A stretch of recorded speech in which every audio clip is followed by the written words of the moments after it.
দেখবেন 2-4-5 বছর বিদেশে কামলা দিয়ে আইছে, টাকা পয়সার গরমে বাজারে গিয়ে সিনিয়র আর জুনিয়র বুঝে না, মুরব্বীরা মাছ দান করতেছে, হেন দিয়ে কয় এই মাছ গাতে খাইতে গাতে গলা আসলে কিছু এরকম টাকা। অথচ হ্যাঁ কিন্তু সৌদি আরবে যে কাম করে আইছে, ওর বউ যদি জানতো ওর সংসারই করতো না।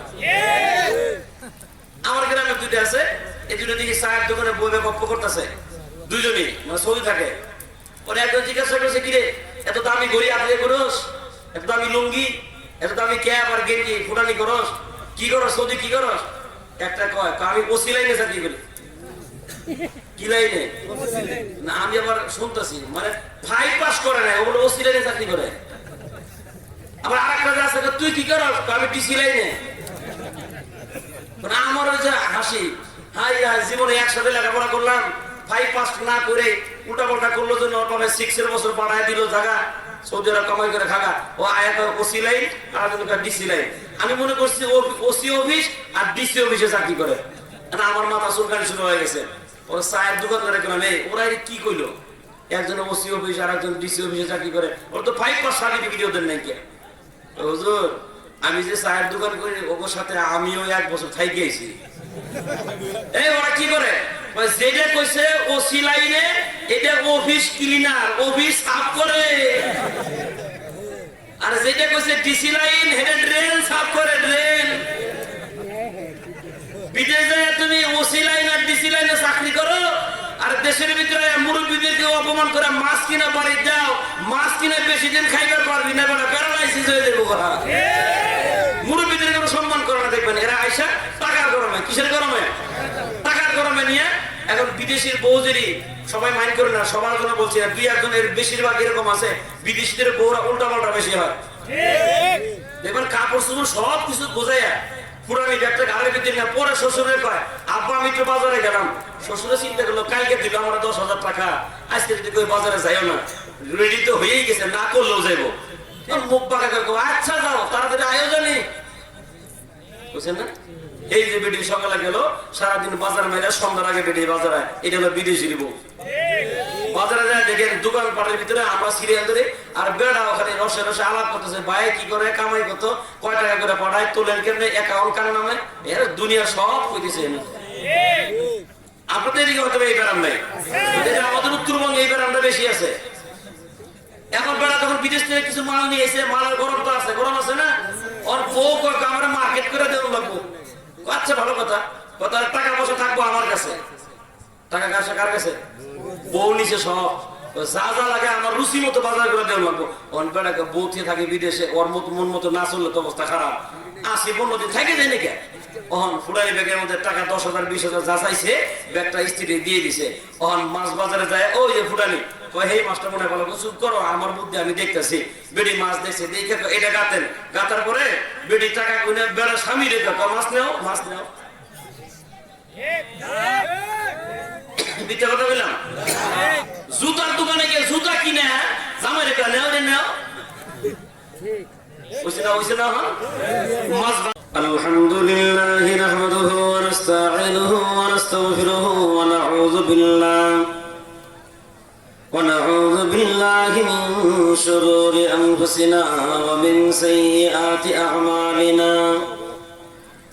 من يهد الله فلا مضل له ولا ضد له ولا ند له ولا مثل له ولا مثيل له ولا كتاب بعد كتابه ولا نبوة بعد نبوته ولا رسالة بعد رسالته ولا أمة بعد أمته.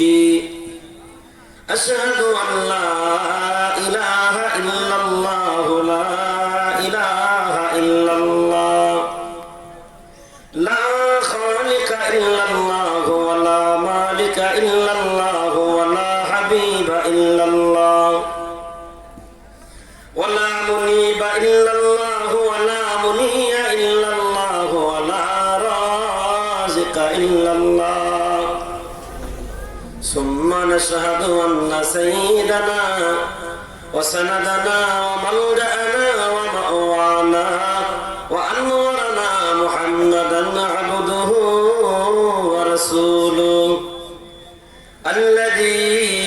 أرسله بالحق بشيرا ونذيرا وداعيا إلى الله بإذنه وسراجا منيرا أما بعد فقد قال الله تعالى عابرا ومخبرا في كلامه المجيد وفي فرقانه الحميد أعوذ بالله من الشيطان الرجيم بسم الله الرحمن الرحيم من عمل صالحا من ذكر أو أنثى وهو مؤمن فلنحيينه حياة طيبة ولنجزينهم أجرهم بأحسن ما كانوا يعملون صدق الله العظيم وصدق رسوله النبي الكريم ونحن على ذلك من الشاهدين والشاكرين والحمد لله رب العالمين قال النبي صلى الله عليه وسلم من بنى لله مسجدا بنى الله له بيتا في الجنة أو كما قال النبي صلى الله عليه وسلم اللهم صل على سيدنا محمد وعلى آل محمد كما صليت على إبراهيم وعلى آل إبراهيم إنك حميد مجيد اللهم بارك على محمد وعلى آل محمد كما باركت على إبراهيم وعلى آل إبراهيم إنك حميد مجيد الحمد لله বেলা হাজিপাড়া জামে মসজিদের উদ্যোগে আয়োজিত 14তম তাফসীরুল কোরআন মাহফিলের অত্যন্ত শ্রদ্ধাভাজন সভাপতি জাতির শ্রেষ্ঠ সম্পদ উলামায়ে কেরাম মুআজ্জিজ মুহতারাম সম্মানিত মুসল্লিয়ানে কেরাম পর্দার আড়ালে অত্যন্ত শ্রদ্ধাভাজন মা ও বোনেরা সমস্ত প্রশংসা সেই মহান আল্লাহ রাব্বুল আলামিনের দরবারে যে আল্লাহ পাক আপনাকে আমাকে সুস্থ শরীরে কোরআন ও হাদিসের কিছু কথা বলা ও শোনার তৌফিক দান করলেন দিল থেকে বড় দরদ নিয়ে বলতেছি আলহামদুলিল্লাহ আলহামদুলিল্লাহ সম্মানিত হাজিরিন রাত আস্তে আস্তে গভীর হচ্ছে আমাদের ভিতরে ক্লান্তিও চলে আসতেছে এই জন্য ক্লান্তিটা চূড়ান্ত পর্যায়ে পৌঁছার আগে আলোচনাকে সংক্ষিপ্ত করে দেওয়া হবে ইনশাআল্লাহ মুআজ্জিজ হাজিরিন আমরা এই পৃথিবীতে যারা মানুষ আছি আমরা এই পৃথিবীতে নিজে ইচ্ছায় আসি নাই আবার এই পৃথিবীতে কেউ ইচ্ছে করলে কিয়ামত পর্যন্ত সে থাকতেও পারবে না এই পৃথিবীতে আমরা যারা মানুষ অবশ্যই আমাদের একজন সৃষ্টিকর্তা আছে তার নাম যারা চুপ করে বসে থাকলেন আল্লাহ যদি বেজার হয় কয় আমি তোরে বানাইলাম তাও তুই মুখ দিয়ে কইলি না আজকে থেকে তোর জবান বন্ধ উপায় আছে তার কার ক্ষমতা কেন কারণ কি আমি আপনি এই পৃথিবীতে মানুষ শুধু মানুষই না আল্লাহ নিজে বলতেছেন এই পৃথিবীতে আমি আল্লাহ তাআলা যত মাখলুক সৃষ্টি করেছি এই সব মাখলুকের ভিতরে সবচেয়ে সুন্দর করে আমি আল্লাহ মানুষ বানাইছি কি বানাইছেন মানুষ আল্লাহ তাআলা যেইভাবে একটা সৃষ্টি জীব মানুষ বানাইছেন ওই আল্লাহ তাআলার আরেকটা সৃষ্টি জীব আছে তার নাম কুকুর আরেকটা প্রাণী আছে নিকৃষ্ট পৃথিবীর সবচেয়ে নিকৃষ্ট প্রাণী যেটাকে আমরা শুকর বলি শুকর কুকুর এবং শুকর এদের কোনো অপরাধ ছিল না এরপরও আল্লাহ তাআলা তারে কুকুর বানাইছে বুঝে থাকলে একটু বুদ্ধি করে বলেন তো আল্লাহ তাআলা যে কুকুরকে কুকুর বানাইছে কুকুরের কোনো অপরাধ ছিল ছিল? কে বানাইছেন? আল্লাহই তারা কুকুর বানাইছেন। আর আমি আপনি যে মানুষ হয়েছি, আমাদের কোন যোগ্যতা ছিল? আল্লাহ যদি মানুষ না বানায়, আল্লাহ তাআলা যদি ইচ্ছে করতেন আমি মানুষকেও আল্লাহ তাআলা কুকুর বানাইতে পারতেন না? পারতেন? পারতেন। এজন্য চিন্তা করে দেখেন তো, এমন একটা মানুষ আল্লাহ এই দুনিয়াতে আমাকে বানাইলেন, শুধু মানুষই বানায় নাই, বানায় আল্লাহ আবার নিজে বলছেন পৃথিবীতে সবচেয়ে সুন্দর করে শক্তিশালী করে আমি আল্লাহ মানুষ বানাইছি। সুবহানাল্লাহ। রব্বে কারীম বলেন লাকাদ খালাকাল ইনসানা ফি আহসানি তাকওয়িম।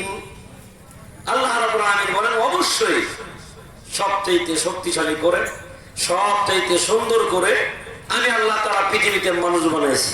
সুবহানাল্লাহ। কি বানাইছেন? মানুষ। মানুষ। একটু বুদ্ধি করে বলেন তো, আল্লাহ তাআলা আমাকে মানুষ বানাইছেন কিসের কারণে? আমার মাথায় বুদ্ধি বেশি, এই কারণে। আমার কথা বুঝতে গিয়ে আপনাদের সমস্যা হইতেছে? এখন অনেকে চিন্তা করবেন এর আগে দেখে রং করে সুর দিয়ে আওয়াজ করে, এখন তো সুর দেয় না। সুর আছে রিজার্ভে, ওই বই ইনশাআল্লাহ। মানে স্বাস্থ্যের অবস্থা খুব ভালো নয়, মেটের পাইতেছেন, যার কারণে গাড়ি দেখে আগামীকাল থেকে শুধু প্লেনের সফর যেগুলো সামনে আছে সব প্লেন, সমস্ত টিকিট আজকেই কনফার্ম করছি আসরের পরে। এই জন্য স্বাস্থ্যের অবস্থা খুব ভালো না, লং জার্নি।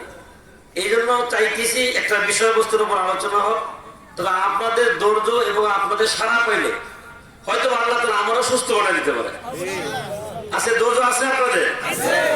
তাহলে আমাদের পৃথিবীতে মানুষ আমার যোগ্যতার কারণে হয়েছি? যদি এই পৃথিবীতে বুদ্ধির কারণে আশরাফুল মাখলুকাত হইতো, এটা যদি থিওরি হইতো যে যার মাথায় যত বুদ্ধি বেশি সে জাতি হবে পৃথিবীর সবচেয়ে শ্রেষ্ঠ জাতি, তাহলে বাবুই পাখি হইতো পৃথিবীর আশরাফুল মাখলুকাত। কারণ জীবনে একদিনও কলেজ ভার্সিটি বারান্দায় যায় নাই, তিনতলা বাড়ি বানায় মহাশূন্যের উপরে। ওই বাবুই পাখিকে আল্লাহ বলতেন পৃথিবীর সর্বশ্রেষ্ঠ জাতি তুই। আল্লাহ বাবুই পাখিরে কয়নি, কইছে আমারে। সুবহানাল্লাহ বলেন না? সুবহানাল্লাহ। তাহলে আমাকে যে আল্লাহ তাআলা পৃথিবীর শ্রেষ্ঠ জাতি এবং সুন্দর শক্তিশালী করে বানাইলেন কিসের কারণে?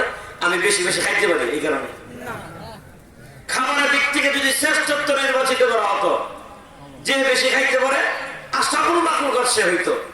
বুদ্ধি করে বলেন তো, হাতি আমার আপনার চাইতে কম খায় না বেশি?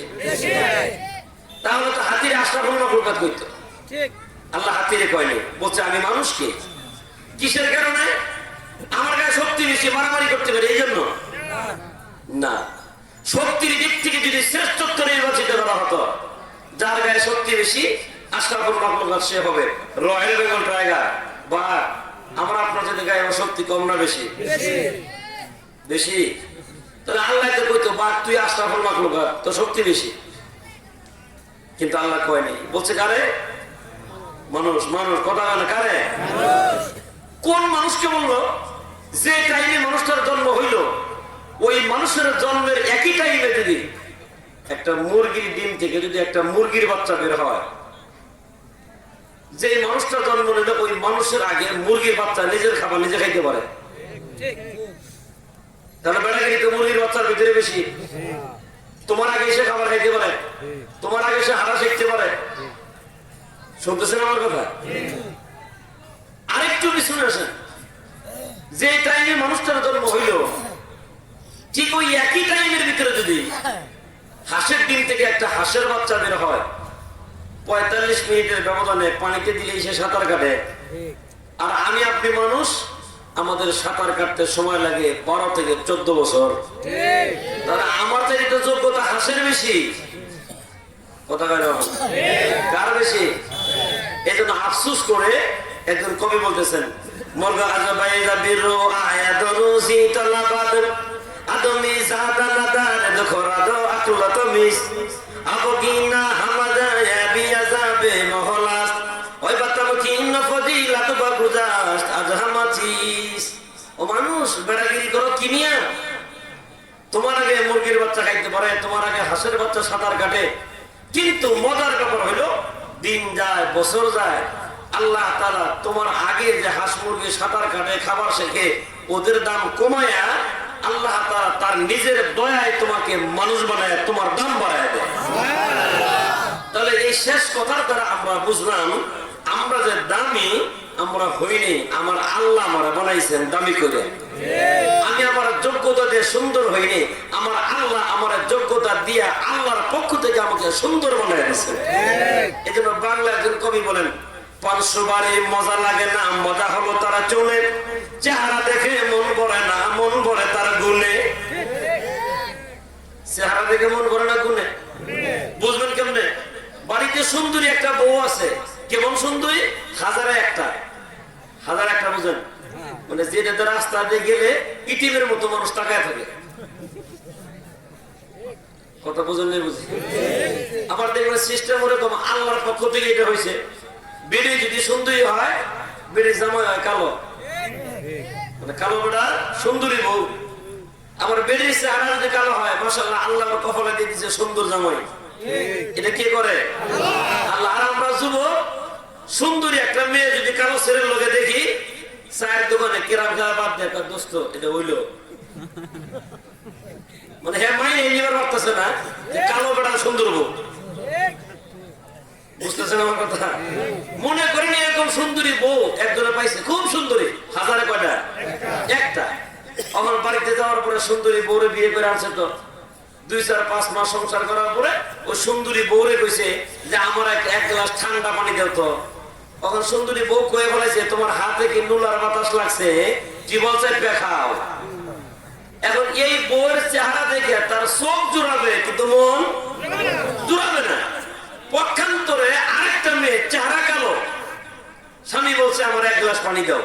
সুন্দর করে স্বামীর 1 গ্লাস পানি দিয়া আবার 500 করে চুন জর্দা যেমনি লাগান দরকার লাগাইয়া স্বামীর হাতের ভিতরে দিয়া আবার আরেকটা পানের পরে আগাম চুন আছে আবার যাতে যাওয়া না লাগে, স্বামীর হাতে পানটা দেওয়ার পরে স্বামী কাছে আরেকটু চুন, এই যে চুনটা স্বামী নিয়ে মুষ্টি একটা হাসে দিয়ে কয়, এমন সুন্দর গুণের বউ পাওয়া বড় মুশকিল।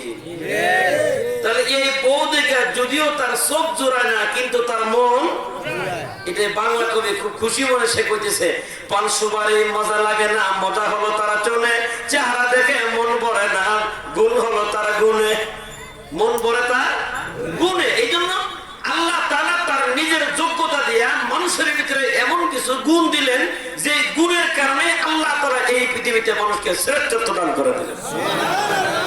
সম্মানিত হাজির, তাহলে আমরা যে মানুষ একা হইছি না আল্লাহ দয়া করে বানাইছেন? এবার আপনি বুঝে থাকলে আমরা জবাব দেন, আল্লাহ যে আপনাকে মানুষ বানাইছেন কয়বার সুবহানাল্লাহ কইলে পরে এটা শুকরিয়া আদায় হইব? মাথা লাগতেছেন? এখন ডাইরেক্ট এটা কইতে পারেন যে হুজুর মরার দিন সকালবেলা পর্যন্ত সুবহানাল্লাহ কইতে থাকলেও শেষ হবে না, কয়টা চিন্তা করলে তাও হবে না। তাহলে আমি যে মানুষ, তাহলে কৃতজ্ঞতাটা আমি কেমনে স্বীকার করি? শুধুমাত্র একটা কাজ করবেন বাজান। কয়টা? একটা কাজ যদি কোনো মানুষের করতে পারে, তাফসীর কিতাবের ভিতরে পাওয়া যায় আল্লাহ যে ওই লোকটাকে মানুষ বানাইছেন এটা শুকরিয়া আদায় হয়ে যাবে। কয়টা কাজ করলে? একটা। ওই কাজটা যদি করে শুধু শুকরিয়া আদায় হবে না, ওই কাজের কারণে ওই মানুষটা দুনিয়াতে শান্তি পাইব। শুধু তাই না, ওই একটা কাজ করার কারণে ওই মানুষটা মারা যাওয়ার পরে পরকালে নাজাত পাইব। তাহলে এমন একটা কাজ যে কাজটা করলে পরে আমি 3টা ফায়দা পাইতেছি। 1 নম্বর, আল্লাহর শুকরিয়া আদায় হয়ে গেল যে আল্লাহ তাআলা কুকুর না বানায় আমারে কি বানাইছেন? মানুষ বানাইছেন, এটা শুকরিয়া আদায় হবে। 2 নম্বর, এটা শুকরিয়া আদায় করার কারণে আল্লাহ তাআলা এই কাজটা যদি আমি করতে পারি আমাকে দুনিয়াতে আল্লাহ শান্তি দিবেন। 3 নম্বর, ওই কাজটা করার বিনিময়ে আল্লাহ তাআলা আমাকে পরকালে মুক্তি দিয়ে দিবেন। জানার আগ্রহ আছে কাজটা কি? ছেলে মেয়ে আবাল বৃদ্ধ বনিতা যারা আছে সবার ওই একটা কাজে। কাজটা কি? এতদিন যা হয়েছে হয়েছে, যেই দিন থেকে আপনি ভালো মন্দ হালাল হারাম পাক না পাক বুঝেন, ওই দিন থেকে শুরু করে কবরস্থানে যাওয়ার আগ পর্যন্ত, মানে লাশ হয়ে কবরে যাওয়ার আগ পর্যন্ত আপনার প্রতিটা কাজ, প্রতিটা কর্ম, প্রতিটা কথা সব কিছু যদি আল্লাহর আইনে হয় তাহলে কেবল শুকরিয়া আদায় হইল যে আপনি মানুষ। আমার চলাফেরা, খেত খামার, ব্যবসা বাণিজ্য, বাড়ি গাড়ি সব হবে কার আইনে? কারা আইনে? এটা যদি কেউ যদি মুখে বলে অন্তরে স্বীকার করে নেয় যে আমি দুনিয়ার কারো কোনো আইন মানবো না, একমাত্র আল্লাহর আইন মানবো সর্ব অবস্থায়, তাহলে এই মানুষটা শান্তি পেল। কার আইন মানলে শান্তি? এটা আমি রংপুরি বললে হবে না, কালামে হাকিমের আর একটা আয়াতে কারিমার ভিতরে আল্লাহ রাব্বুল আলামিন নিজে বলেন, আফাগায়রা দীনিল্লাহি ইয়াবগুনা ওয়ালাহু আসলামা মান ফিস সামাওয়াতি ওয়াল আরদি তাওআন ওয়া কারহা। আল্লাহ রাব্বুল আলামিন বলতেছেন, গোলাম তোমরা কি আমি আল্লাহর দেওয়া জীবন বিধান ছাড়া অন্য জায়গায় শান্তি খোঁজো? অথচ আসমান এবং জমিনে যারা আছে সবাই আইন মানে আমি আল্লাহ, সবাই আইন মানে কার? এই জন্য তারা শান্তি পায়। মাছকে আল্লাহ আইন করে দিয়েছেন তুই পানিতে থাকবি, মাছ যতক্ষণ আল্লাহর আইন মাইনে পানিতে থাকে ততক্ষণ শান্তি পায়। হিংস্র প্রাণীকে আল্লাহ বললেন তোরা জঙ্গলে থাকবি, ওরা যতক্ষণ জঙ্গলে থাকে ততক্ষণ শান্তি পায়, জঙ্গল থেকে বের হইলেই মানুষ তাদের উপর আক্রমণ করে। এই জন্য মানুষের শান্তি কার আইনে? এইবার যদি বুঝে থাকেন আসমান জমিনে সবাই আইন মানে আল্লাহ, আর আমরা মানুষের আইন মানে কার? এখানে কি সমস্যা আছে যে কইতে পারতেছি না? এর বেজার আছে যে, কারণ কি আমি নামাজ পড়ি আল্লাহর আইনে, রোজা রাখি আল্লাহর আইনে, হজ করি আল্লাহর আইনে, যাকাত দিই আল্লাহর আইনে, পর্দা করি আল্লাহর আইনে, কুরবানি করি আল্লাহর আইনে, শুধুমাত্র সংসদ ভবন পরিচালনা করি ইহুদি আর খ্রিস্টানদের দেওয়া আইনে। এই জায়গার ভিতরে আমার আল্লাহর আইন নেই, যার কারণে স্বাধীনতার 50 বছর পরে আজও পর্যন্ত এই সংসদ থেকে আইন করা হচ্ছে, আমরাও আইন মানতেছি, শান্তির আশা করতেছি, মাগার শান্তি খুঁজে পাইতেছি না। আছে শান্তি আছে? আপনার মাইয়া কলেজে গেছে, ওর ইজ্জত সম্মান নিয়ে বাড়িতে ফেরত আসবে, গ্যারান্টি আছে? গ্যারান্টি থাকতো আজ থেকে 3 মাস আগে 4-5 জন সহপাঠী মিলে তার বান্ধবীরে ধর্ষণ করে বাড়িতে হাসপাতালে পাঠিয়ে দিছে। শান্তি পাইছে? আব্বা মা শান্তি পাইছে না? শান্তি যদি থাকতো কলেজ ভার্সিটি করে তারা লাগে, তারা নিজেদের ওস্তাদকে ঘাট ধরে পুকুরে ফেলায় দেয়।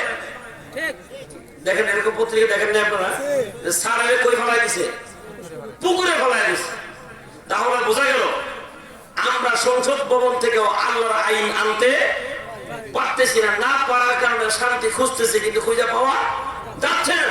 ঘটনা ঘটলো কি, এক মহিলার একটা গাই ছিল, আমি মনে হয় আপনাদের কষ্ট দিতেছি। এক মহিলার গাই ছিল, গাইতে বিয়ে হয়েছে, একটা বাচ্চা হয়েছে, বাছুর।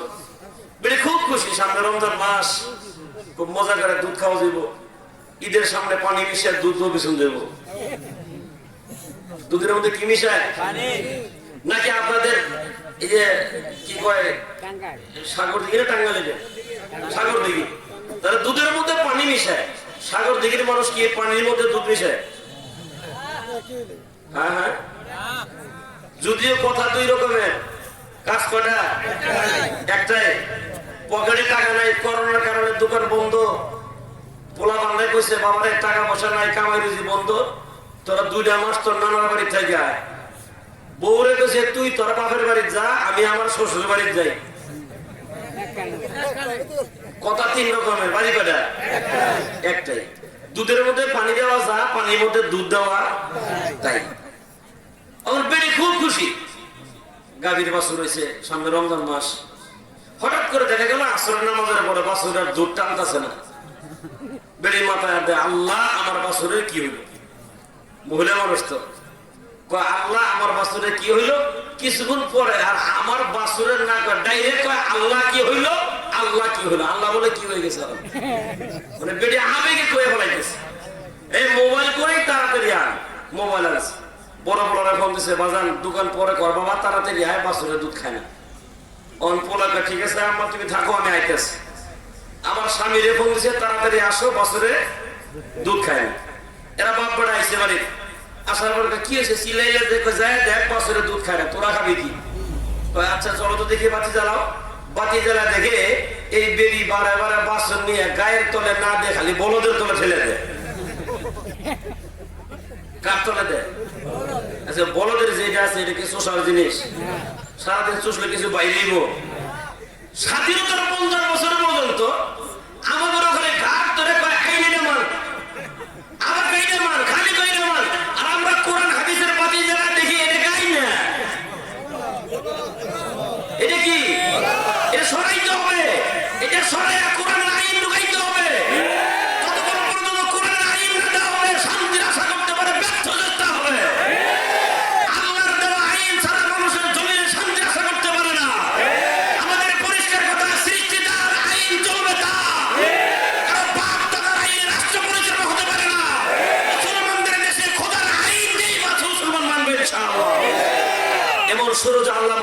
তৌফিক দান করে দিক বলে আমি। সম্মানিত হাজিরিন, যদি এটা মানতে পারেন আল্লাহর আইন, তাহলে আপনি মানুষ। তার কারণ কুকুরের জন্য এত বিধান নাই, গরুর জন্য এত বিধান নাই। হালাল হারামের প্রশ্ন জিজ্ঞাসা করা হবে শুধুমাত্র মানুষকে, গরুকে জিজ্ঞাসা করা হবে কারা কারা কোথা দিয়েছিলি। মানুষে জিজ্ঞাসা করবো ক্ষমতা পায় কারা কত কোথায় ছিলেন, মানুষে জিজ্ঞাসা করবো, গরুরে না। কুকুরে জিজ্ঞাসা করা হবে না কয়বার গেউ গেউ করছিলি, কিন্তু মানুষের জিজ্ঞাসা করা হবে ক্ষমতার ধরে চাপাবাজি কতদিন করছিলি, মানুষের জিজ্ঞাসা করা হবে। এই জন্য আল্লাহর দেওয়া জবান, আল্লাহর দেওয়া স্বাস্থ্য, আল্লাহ আমাকে কুকুর না বানিয়ে মানুষ বানাইছেন। ওই জন্য আল্লাহর কৃতজ্ঞতা আদায় করলে সর্ব অবস্থায় আইন মানতে হয় কার? মানবে যারা দুনিয়াতে শান্তি পাবে তারা, আল্লাহর আইনের সামনে গাদ্দারি করবে যারা দুনিয়া ও আখিরাতের জমিনে ক্ষতিগ্রস্ত হবে। একটা আয়াতে কারিমা বলে আমি সামনে যাচ্ছি। ক্ষতিগ্রস্ত হবে কিভাবে? আল্লাহ রাব্বুল আলামিন আরেকটা আয়াতে কারিমার ভিতরে বলেন, ইন্নাল্লাযীনা কাযযাবু বিআয়াতিনা ওয়াস্তাকবারু আনহা লা তুফাত্তাহু লাহুম আবওয়াবুস সামা ওয়া লা ইয়াদখুলুনাল জান্নাতা হাত্তা ইয়ালিজাল জামালু ফি সামিল খিয়াত। আল্লাহ রাব্বুল আলামিন বলেন, নিশ্চয়ই যারা আমার আইন মানবে না। কার কথা শোনাইতেছি? আল্লাহ নিজে বলতেছেন, নিশ্চয়ই যারা আমার আয়াতকে মানবে না, আমার বিধানকে যারা মানবে না, বরং সেখান থেকে পৃষ্ঠ প্রদর্শন করে চলে যাবে। আল্লাহ রাব্বুল আলামিন বলেন, ওরা মারা যাওয়ার পরে ওর রূহ নেওয়ার জন্য আসমানের কোন দরজা খোলা হয় না। নাউজুবিল্লাহ কোন না? ভাবতেছেন তার মধ্যে মেহেন্দি দিয়া, জুব্বা লাগাইয়া, পাগড়ি টুপি সব কিছু দিয়া যতভাবে জিকির করে কলব সাফ করে ফেলাইছেন, একবারে জান্নাত পায় গেছেন গা। আরেকটা আয়াতের ভিতরে আল্লাহ ওরা জবাব দেয়, লাইসাল বিররা আন তুওয়াল্লু বুজুহাকুম কিবালাল মাশরিকি ওয়াল মাগরিবি ওয়ালাকিন্নাল বিররা মান আমানা বিল্লাহ। আল্লাহ রাব্বুল আলামিন বলে, গোলাম কয়বার কয় রাকাত সিজদা দিছো, পূর্ব দিকে আর পশ্চিম দিকে কয় রাকাত নামাজ পড়া মনে করছো অনেক সব কামাইছো না। পূর্ণতা হলো ওই ব্যক্তি যার সিনার ভিতরে আল্লাহর আইন ঢুকানো, সর্ব অবস্থায় আল্লাহর কাছে আত্মসমর্পণ করে, যে এটার নাম সওয়াব। দরবেশের বাপ ধরা যায়, দরবেশ সহজে হওয়া যায় না। মুসলমান খুব ঠান্ডা মাথায় বোঝেন। অনেকে এই কথাগুলো করলে মনে করে হুজুর মানে রাজনীতির কথা কইতেছে। এটা রাজনীতি হয়ে গেল? হয়ে গেল? হইব না কেন? রাজনীতি হওয়া দরকার তো। রাজনীতি মানে কি বুঝেন? রাজনীতি, বড় নীতি, রাজার নীতি। সবথেকে দামি হাঁস রাজহাঁস, সবথেকে দামি মিস্ত্রি রাজমিস্ত্রি, সবথেকে বড় বক রাজবক, সবথেকে বড় নীতি এটা হলো আল্লাহ এবং তার রাসূলের দেওয়া নীতি। নামাজ পড়া যেমন ফরজ, রোজা রাখা যেমন ফরজ, হজ করা যেমন ফরজ, সম্পদ থাকলে যাকাত দেওয়া যেমন ফরজ, আল্লাহ এবং রাসূলের দেওয়া রাজনীতি করা প্রতিটা মুসলমানের জন্য এমনই ফরজ, একটু বেশ কম নেই। এখন কোন দরবেশ যদি কয় আমি নামাজ পড়বো, রোজা করবো, হজ করবো, যাকাত দিব, দাড়ি টুপি জুব্বা পাগড়ি তাসবিহ সব ঠিক থাকবো, শুধু আল্লাহ এবং রাসূলের দেওয়া রাজনীতিটা করবো না, এরকম দরবেশ আছে না নাই? এই দরবেশের ব্যাপারে বুখারী ও মুসলিম শরীফের সহিহ হাদিস, আল্লাহ রাসূল বলেন, মান মাতা ওয়ালাম ইয়াগজু ওয়ালাম ইউহাদ্দিস বিহি মাতা আলা শুবাতিন নিফাক। যে ব্যক্তি মারা গেল, নামাজ রোজা তাসবিহ তাহলিল সব ঠিক, কিন্তু সে নামাজ পড়ার পাশাপাশি অন্যায়ের প্রতিবাদ করলো না, অন্যায়কে বাধা দিল না, মনে মনে অন্যায়কে ঘৃণাও করলো না, রাসূল বলেন এই দরবেশ মারা যাবে মুনাফিক হয়ে। এই দরবেশ পড়বো কি হয়ে? কি হয়ে? মুনাফিক হয়ে। এই জন্য নামাজ পড়া যেমন ফরজ, অন্যায়ের প্রতিবাদ করাও এমন। অন্যায়ের প্রতিবাদ করার শক্তি না থাকলে মনে মনে নিয়ত করার সুযোগ হইলে প্রতিবাদ করবো, এটাও ফরজ। এই বিধানও কি ফরজ। এই জন্য দেখবেন বাংলাদেশের সরকার বাহাদুর, ওনারা সবাই মিলে প্রশাসন সহ তারা ঘোষণা দিয়ে ফেলাইছে আমাদের প্রধানমন্ত্রীর বাবার শতবার্ষিকী, জন্ম শতবার্ষিকী পালন করার জন্য আকারা মোদিরে তারা বাংলাদেশে আনবে। আমরা বলছি মোদির কদম বাংলা জমিনে পড়তে দেওয়া হবে না। সরকার যদি আইন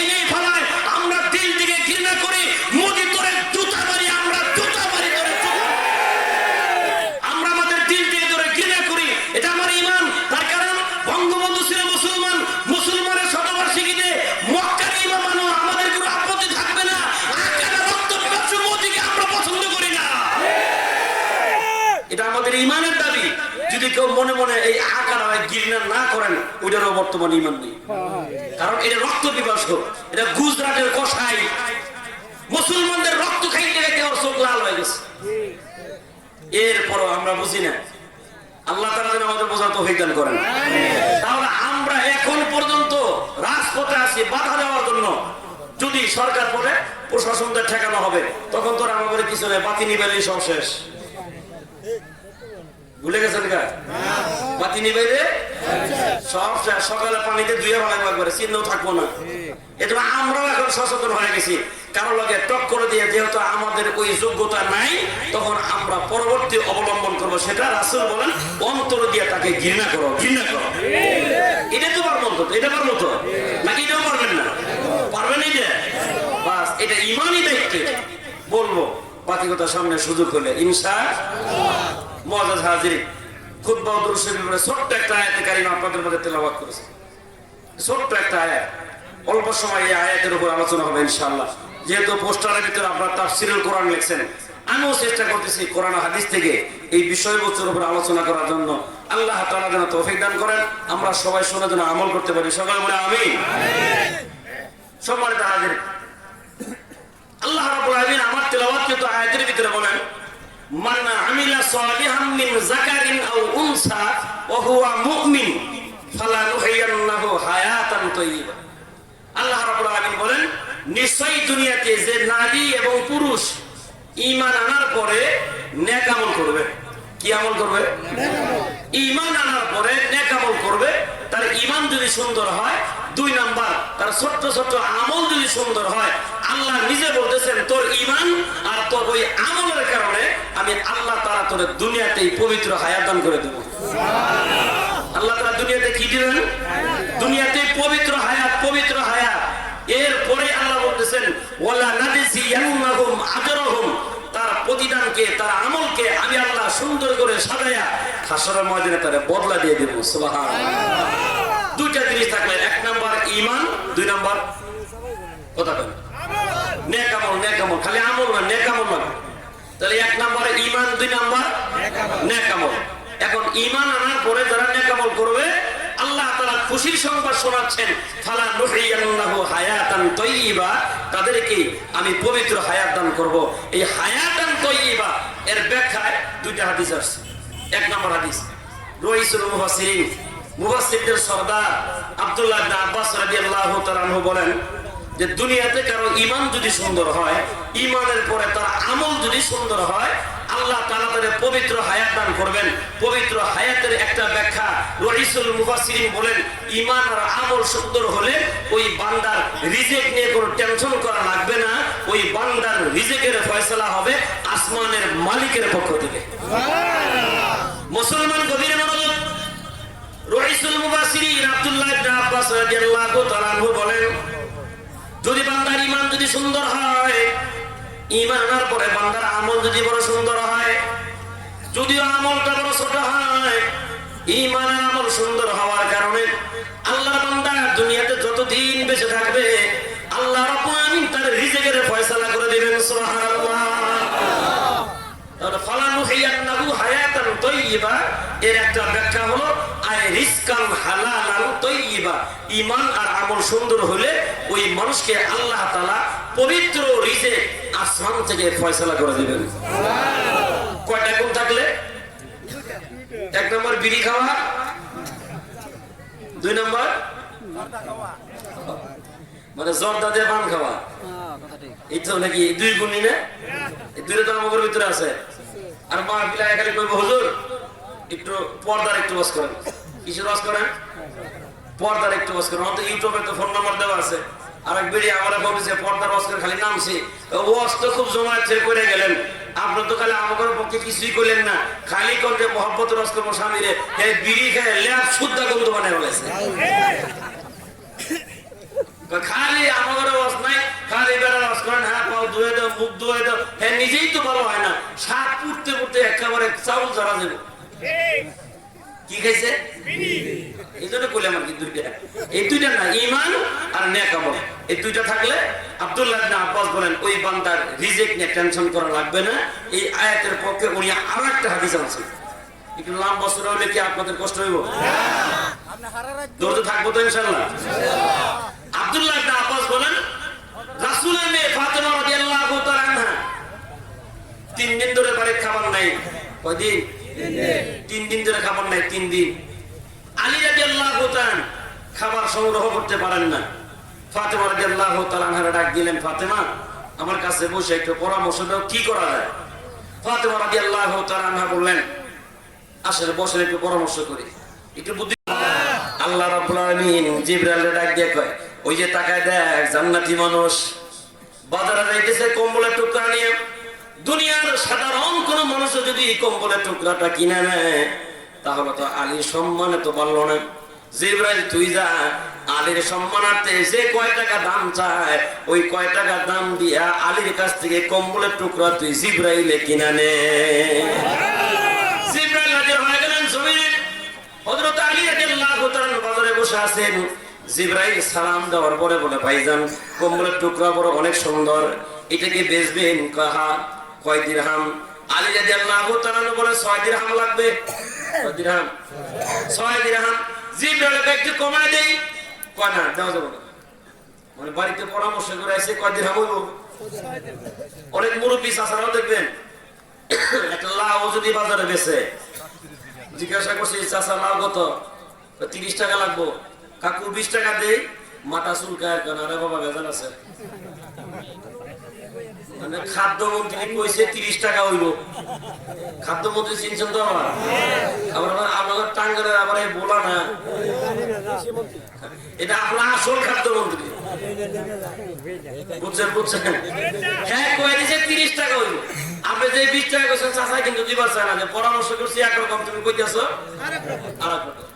আলী রাদিয়াল্লাহু তাআলা বলতেছে, ভাইজান পরামর্শ অন্যরকম ছিল। জিবরাইল তার পরামর্শ বুঝে না। কোন কত টাকা লাগবে? 1 দিরহাম কম হলো চলবো না, আমার 6 দিরহামই লাগবে। আল্লাহ লাগাইছে দমক, তাড়াতাড়ি নিয়ে বেড়ার বাড়তে খাও নাই, তুই তামাশা করতেছ না। জিবরাইল কিনে গেছে 6 দিরহাম দিয়া। কয় দিরহাম? 6 দিরহাম দিয়ে যখন কম্বলের টুকরা কিনে নিছে, আলী রাদিয়াল্লাহু তাআলার পকেটে কয় দিরহাম? 6 দিরহাম। আল্লাহ রাব্বুল আলামিন জিবরাইল ডাক দেখো, জিবরাইল রে, এই যে আলী রে দেখতেছস, আলীর ঈমানটা অনেক দামের ঈমান। জিবরাইলকে কেমনে বুঝি? কয় সর্বক্ষণ আমার জন্য দান করে। জিবরাইলকে থাকলেই দেয়, না থাকলে কেউ দেয় না।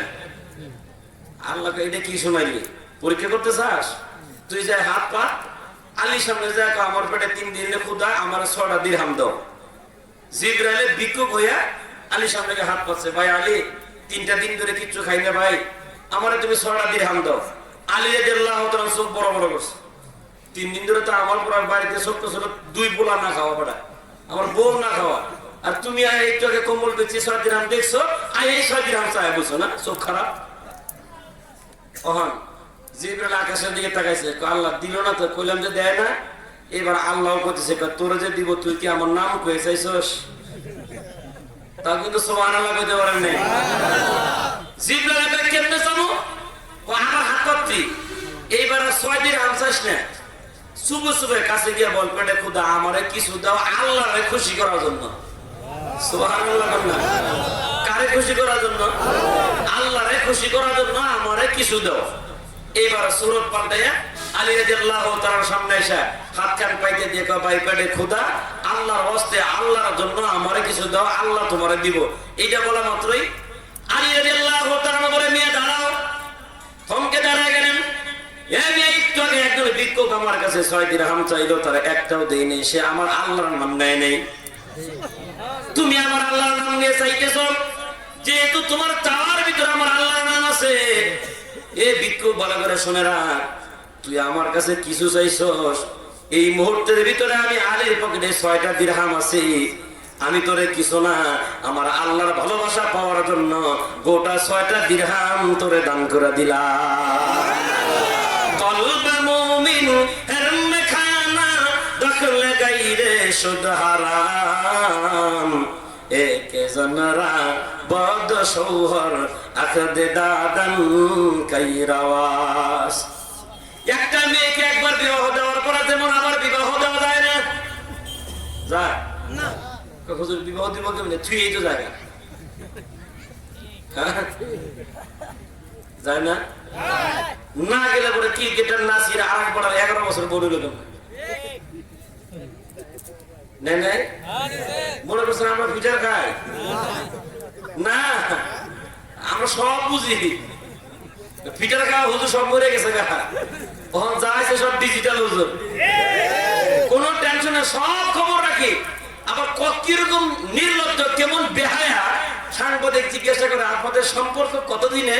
নির্লজ্জ করে, নির্লজ্জ ডাকতে 4 বছর গাঞ্জা করবো টাকা, মানে আরেকবার বল লাগে পিরিত পিরিত করে কয় বছর ধরে চরিত্র 1 নম্বর না 14 নম্বর, তাহলে ওর ঘরে থেকে কয় নম্বর জন্ম নেব? 15 নম্বর।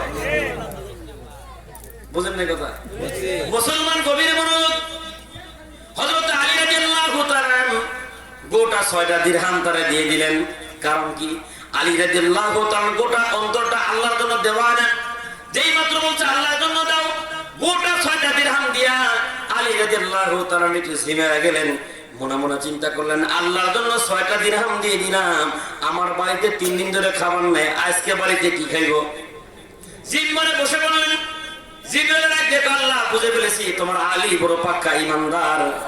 আল্লাহ কা শুধু আলী ঈমানদার, আলীর ঘরে যারা আছে তারা সবাই পাক্কা ঈমানদার।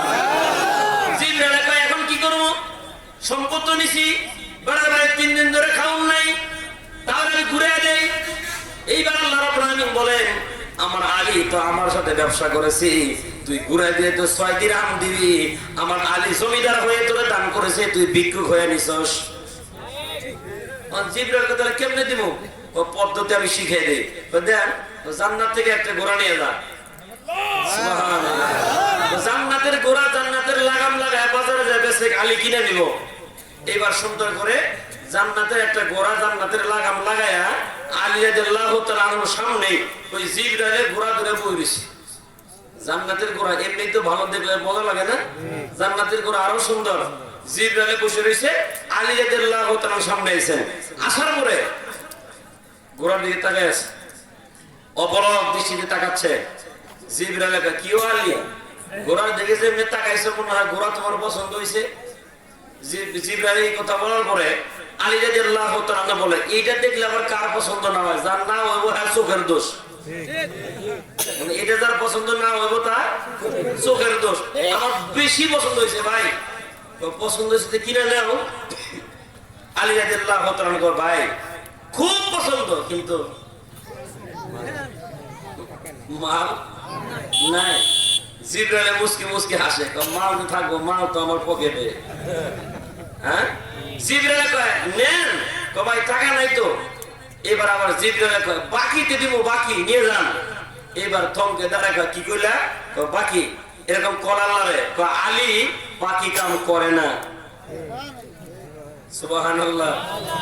আলী বাকি কাম করে না। আমি নগদ করি, নগদ। আমরা বাকি কাম করি তো।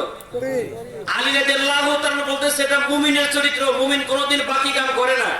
আর আমাদের খাসরত হলো বাকি তো খায়ই, এক দোকানে 2000 টাকা বাকি বেচলে, বাকি খাইবার পারলে দোকান পাল্টায়। আমার দিকে আছে মানে, আমি আবার এটা খুব ভালো বুঝি কেমনে। আমি নিজেও ছোট মোটো একটা দোকানদার, আমার ওষুধের একটা ফার্মেসি আছে। প্রত্যেক বছর হাল খাতা হয়, 1 লোকের 3 বার সিডি দিছি, একবারও আয়নে। 4 বছরের মাথায় যখন সিডি দিছি, যাওয়ার পর ছেলেদের পাইছি, তোমার আব্বারে যা হুজুর হয়েছে। অহর গিয়া তার ছেলেকে তার বাপের কইছে যে ওয়াশ করে না, ডাক্তারি করে এই হুজুর আইছে। বাপে কই দিছে, পোলারে কই দিছে, পোলায় আমার হুজুর আব্বা ঘরে শুয়ে দিছে। আমি যে কইলাম হুজুর ডাকে, আব্বা কইলো হুজুরে যা কওগা, আব্বা বাড়িতে নাই।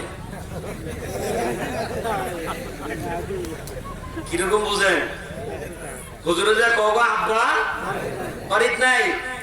হঠাৎ করে 4-5 দিন পরে দিকে মাছ কিনতেছে, বড় মাছ। আমি পাইলাম সুবর্ণ সুযোগ, টাকার মহব্বত কান্না আছে। আস্তে আস্তে পিছন দিকে সালাম দিলাম, ভাইজান কেমন আছেন? রুচি বেশি ভালো বুঝতেছি আর কি, তার মানে খুব কষ্ট করে বলো, হ্যাঁ। আরে হ্যাঁ কি ভালো করে, আলহামদুলিল্লাহ। আলহামদুলিল্লাহ ভালো আছে। বেশি গরম। আচ্ছা ভাই, যে কথাটা কই বেঁচেছিলাম কয়েছে জায়গা, আপনি যেহেতু গরম 4G স্পিডে কথা কইতেছেন, তাহলে আমার তো টাকা পয়সা দরকার। 3 বার হালকাতে গেল, 4 নম্বরটা দিলাম, তাও আইলেন না। এতটুকুর খালি কথা কইছি, হ্যাঁ আপনি সোজা এখানে আরে আত্মসম্মান বোধ বলতে কিছু বোঝেন, সেখানে কিছু সেখানে টাকা চান। বাপরে বাপরে, কিরকম বুঝেন? হ্যাঁ আত্মসম্মান লেগে গেছে। এরকম লোক আছে না নেই? মানে বাকি খায়, দেওয়ার কথা মনে করে না, চাইলেই মেজাজ খারাপ হয়, চাইলেই মেজাজ খারাপ হয়। এটা ব্যবসাদার হেরা ভালো করে বোঝে, তাহলে বোঝা যায় আমরা বাকি খাওয়া স্বভাব আছে। এটা তো বাকি একটা খাতায় লেখা আছে। আর বর্তমান ডিজিটাল ছেলেরা যে বাকি খায়, বাকি খাতা নাই। কয়টা লেখিস না, পরে দিতেছি, পরে আর মনে থাকে না। বুঝেন বুঝেন? আবার দোকানদার খুব চালাক, সিফাতে একটু লেখে দিছে, এটা তো ধরা খাইব, কিন্তু আর একটা ছেলে জীবনও ধরা খাইব না। বড়ই ব্যস্ত আছে 4 বেলায়, বুড়া মানুষ যায় চাষা টক না মিষ্টি গো বাবা খাই দেয়, এমদিনে 2টা খাইছে। এনে এক চাষা চাষা টক না মিষ্টি গো খাই দেয়, এমদিনে 2টা, তাহলে 3 জায়গা থেকে যদি 3 গুণে 6টা খায়, আর রুচি আছে? তো বাবা বড়ই নিবা না, বাজার করে আয় নিমুনি, চাষা তুমি ব্যস্ত থাকো, মানে হ্যাঁ আজকে আর আইতো না। এরকম খাসলত আমাদের আছে। বাদাম বেছে ছোট বড়াই দেখা, বাদাম ডেমোশনে কর করা বাদাম খায় দেখেন, 5 টাকার কিনতেছে, 2 টাকা সিলে খাওয়া শেষ। এটাও ঋণ, এটাও কি ঋণ। এই জন্য মুসলমানের চরিত্র কেমন হবে? আলী রাদিয়াল্লাহু তাআলা বলতেছে, ভাইজান মাফ করেন, আমি বাকি কাম করি না। জিবরাইল পড়ছে বিপদে, তো আমি আপনাকে বুঝাইতেছি, ঈমান আর আমল সুন্দর হলে রিজিক দিবেন কে? আল্লাহ। কে দিবেন? আল্লাহ। বাস আলী রাদিয়াল্লাহু তাআলা নেয় না। আর জিবরাইল পড়ছে বিপদে, আল্লাহ কয় পদ্ধতি শিখাই দিই, সব ঘুরা কথা ঘুরে কয় কেমনে কইতাম, এইবার ক আলী ঘোড়া নিয়ে যাও, টাকা হবে যবে, টাকা দিও তবে, টাকা না হলে দেওয়ার দরকার নাই, আমার দাবি নাই। আলী রাদিয়াল্লাহু তাআলা খুব খুশি, ঘোড়া তো চমৎকার, বেড়ায় যে কথা কইছে, টাকা আমার জীবনে হইতেও না, টাকা দেওয়াও লাগতো না। দেন নিয়ে যাইতেছে গা, আবার ফিরে এসে, ভাই যদি কোনোদিন আমার হাতে টাকা হয়, কয় টাকা দিব আপনারে? 100 দিরহাম দিয়ে। কয় দিরহাম? 100 দিরহাম, মোটামুটি লম্বা টাইমে। বাকিতে 100 দিরহাম কিনে নিয়ে আলী রাদিয়াল্লাহু তাআলা বাজারের এক কোণারে মাত্র গেছে। দৃশ্য আল্লাহ দেখতেছে, তো এই খেলা কি খেলাইতেছে? আল্লাহ। রব্বুল আলামিন মিকাইল ফেরেশতারা ডাক দিয়ে কয়, মিকাইল বাজারের এক প্রান্তে দাঁড়ায় থাক, আমার আলী বাড়িতে 3 দিন ধরে খাবার নাই, জান্নাতের ঘোড়া নিয়ে আলী বাড়িতে করবেটা কি? আমার আলী যে কয় টাকা দাম চায়, আলীর কাছ থেকে চড়া মূল্য দিয়া ঘোড়া কিনা নিয়ে দুনিয়ার সোনা আর দিরহাম তার হাতের ভিতরে দিয়ে দিয়ে আমার আলী বাজার করে বাড়িতে নিয়ে যাক। সুবহানাল্লাহ। মিকাইল ফেরেশতা দাঁড়ায় গেলেন, হযরত আলী রাদিয়াল্লাহু তাআলাকে দেখা মতো ডাক দিয়ে কয়, প্রাণের ভাই আলী, ঘোড়া বড় চমৎকার, বেজবানি কাহা কত? আমি কিনলাম 100 দিরহামে, তুমি যদি কিনতে চাও 160 দিরহাম লাগবে। কত? মিকাইল ফেরেশতা কয়, একটু কমায়া, বিন্দু পরিমাণও না। আল্লাহ কয়, তোর কি কথা ভেবে গেছি? তোর কাছে কিনে নে, তোর বাপের টাকা রাখবো। মিকাইল ফেরেশতা বয়ের ঠেলাই কয়, ভাই 100 দিরহামে কিনলাম, এই যে টাকা নাও। 160 দিরহামে। কয় দিরহামে? বা কিনছো তুমি 100, বাড়ায় চাইতেছো 60, দিলাম 160 দিরহাম, নিয়ে যাও। তখন বুদ্ধি করে বলতো, আলী রাদিয়াল্লাহু তাআলার পকেটে কয় দিরহাম? 100। তদানীন্তন সময়ে 160 দিরহাম নিয়ে মদিনার বাজারে 1 পিস হযরত আলী, আর কেউ না। তাহলে বেড়ার তো মুড অন্যরকম থাকার কথা না? আর যেটা আমাদের চরিত্র দেখবেন, 2-4-5 বছর বিদেশে কামলা দিয়ে আইছে, টাকা পয়সার গরমে বাজারে গিয়ে সিনিয়র আর জুনিয়র বুঝে না, মুরব্বীরা মাছ দান করতেছে, হেলে দিয়ে কয়, এই মাছ গাতে, খাইতে গাতে গলা। আসলে কিছু এরকম টাকা, অথচ হ্যাঁ কিন্তু সৌদি আরবে যে কাম করে আইছে, ওর বউ যদি জানতো ওর সংসারই করতো না। আমার গ্রামে 2টা আছে, এই 2টা দিকে চায়ের দোকানে বইবে গপ্প করতেছে, দুজনই মানে সৌদি থাকে। ওরা একজন জিজ্ঞাসা করছে, কিরে এত দামি ঘড়ি আপনি করস, এত দামি লুঙ্গি, এত দামি ক্যাপ আর গেঞ্জি ফুটানি করস, কি করস সৌদি, কি করস? একটা কয়, আমি ওসি লাইনে চাকরি করি। কি লাইনে? না আমি আবার শুনতেছি, মানে 5 পাস করে না, ওগুলো ওসি লাইনে চাকরি করে। আবার আরেকটা আছে, তুই কি করস? আমি ডিসি লাইনে। আমার ওই যে হাসি হাই জীবনে একসাথে লেখাপড়া করলাম, 5 পাস না করে উল্টা পাল্টা করলো জন্য ওর বাবা 6 এর বছর পাঠায় দিল জায়গা, সৌদি আরব কামাই করে খাগা। ও আয়াত ওসি লাইন আর ডিসি লাইন। আমি মনে করছি ওসি অফিস আর ডিসি অফিসে চাকরি করে। আমার মাথা চুলকানি শুরু হয়ে গেছে। ওরা চায়ের দোকান করে কেন নেই, ওরা কি কইলো একজন ওসি অফিস আর একজন ডিসি অফিসে চাকরি করে, ওর তো 5 পাস সার্টিফিকেট ওদের নাই। কে হুজুর আমি যে চায়ের দোকান করি ওর সাথে আমিও 1 বছর থাই গেছি। এই ওরা কি করে, যেটা কইছে ওসি লাইনে এটা অফিস ক্লিনার, অফিস সাফ করে। আর যেটা কইছে ডিসি লাইন এটা ড্রেন সাফ করে, ড্রেন। বিদেশে তুমি ওসি লাইন আর ডিসি লাইনে চাকরি করো, আর দেশের ভিতরে মুরব্বীদেরকে অপমান করে মাছ কিনা বাড়ি যাও, মাছ কিনে বেশি দিন খাইবার পারবি না, প্যারালাইসিস হয়ে যাবো। মুরব্বীদের কোনো সম্মান করে না, দেখবেন এরা আইসা টাকার গরমে, কিসের গরমে, টাকার গরমে নিয়ে এখন বিদেশির বউদেরই সবাই মাইন্ড করে না, সবার জন্য বলছি না, 2-1 বেশিরভাগ এরকম আছে বিদেশিদের বউরা উল্টা পাল্টা বেশি হয়। দেখবেন কাপড় চোপড় সব কিছু বোঝাইয়া পুরানি ব্যাগটা ঘাড়ের ভিতরে না, পরে শ্বশুরে কয় আব্বা আমি তো বাজারে গেলাম। শ্বশুরে চিন্তা করলো কালকে দিল আমার 10,000 টাকা, আজকে যদি কই বাজারে যাইও না, রেডি তো হয়েই গেছে, না করলেও যাইবো। মুখ বাঁকা করে আচ্ছা যাও তাড়াতাড়ি আয়োজনই বুঝছেন না। এই যে বেটি সকালে গেল সারাদিন বাজার মেরে সন্ধ্যার আগে বেটি বাজারে, এটা হলো বিদেশির বউ। বাজারে যায় দেখেন দোকান পাটের ভিতরে আমরা সিরিয়াল ধরে, আর বেড়া ওখানে রসে রসে আলাপ করতেছে, ভাই কি করে কামাই কত, কয় টাকা করে পাঠায়, তোলেন কেমনে, অ্যাকাউন্ট কার নামে, এর দুনিয়া সব কইতেছে। আপনাদের এদিকে হয়তো এই ব্যারাম নাই, আমাদের উত্তরবঙ্গে এই ব্যারামটা বেশি আছে। এখন বেড়া তখন বিদেশ থেকে কিছু মাল নিয়ে এসে, মালের গরম তো আছে, গরম আছে না, ওর বউ আমরা মার্কেট করে দেবো লাগবো। আচ্ছা ভালো কথা, কথা টাকা পয়সা থাকবো আমার কাছে, টাকা কাছে কার কাছে, বউ নিচে সব যা যা লাগে আমার রুচি মতো বাজার করে দেওয়া লাগবো। অন বেড়াকে বউ থেকে থাকে বিদেশে, ওর মতো মন মতো না চললে তো অবস্থা খারাপ। 80-15 দিন থাকে যায় নাকি, অহন ফুড়াই ব্যাগের মধ্যে টাকা 10,000 20,000 যা চাইছে ব্যাগটা স্ত্রী দিয়ে দিছে। অহন মাছ বাজারে যায়, ওই যে ফুটানি হেই মাছটা মনে ভালো চুপ করো, আমার বুদ্ধি আমি দেখতেছি। বেডি মাছ দেখছে, দেখে এটা গাতেন, গাতার পরে বেডি টাকা কিনে বেড়া স্বামী রেখে মাছ নেও, মাছ নেও। মিথ্যা কথা বললাম? জুতার দোকানে গিয়ে জুতা কিনে জামাই রেখে নেও, নেও বুঝছে না, হ্যাঁ মাছ